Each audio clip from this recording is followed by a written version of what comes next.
Welcome back to Talking Points. The field of presidential hopefuls on the Republican side in 2024 is expanding as GOP leaders test the waters on a national campaign. A key issue in the race is the ongoing war in Ukraine.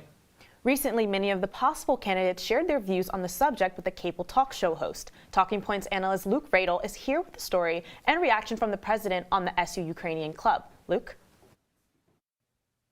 Jake and Erica, the Republican Party is divided on what the U.S. should do about the ongoing conflict between Russia and Ukraine. The proof comes from Fox host Tucker Carlson. Last week, we sent a questionnaire to every Republican presidential candidate, announced and potential, asking about Ukraine. That's right. 8 presidential hopefuls told the controversial conservative commentator where they stand on the war. And their answers indicate the split in the Republican Party on whether the U.S. should help Ukraine fend off the Russian invasion. Former President Donald Trump told Fox, quote, "If I were president, that horrible war would end in 24 hours or less." A big promise from someone who once wrote in 1987's Art of the Deal, quote, "A little hyperbole never hurts." Notably, Trump says he does not believe opposing Russia in Ukraine is a vital national strategic interest, a position that he shares with his biggest primary rival. Though he's not yet declared his candidacy for president, Florida Governor Ron DeSantis is likely to make a run for the top job. DeSantis is polling neck and neck with Donald Trump in early primary states. Here's what he had to say to Tucker Carlson.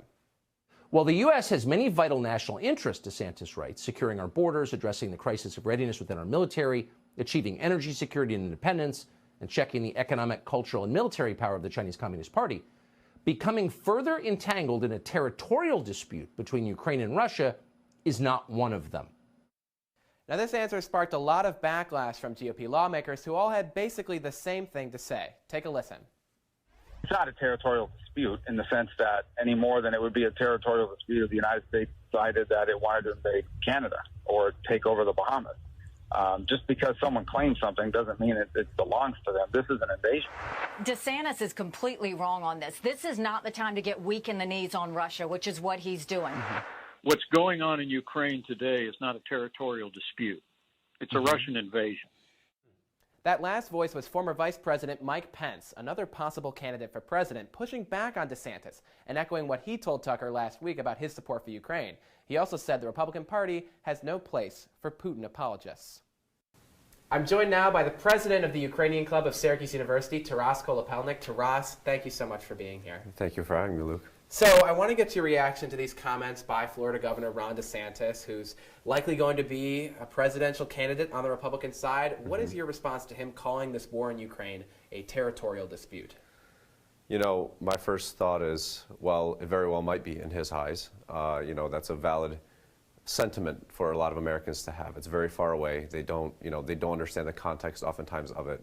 But then my question would be to him, and so what if it is?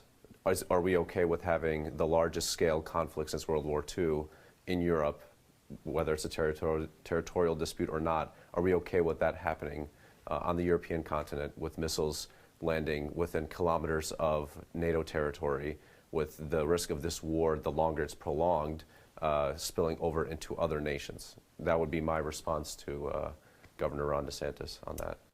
Thank you, Taras. Jake and Erica, the war in Ukraine has been going on now for over a year with no clear end in sight, and the first Republican presidential primaries are just 10 months away. Back to you guys. Luke, thank you.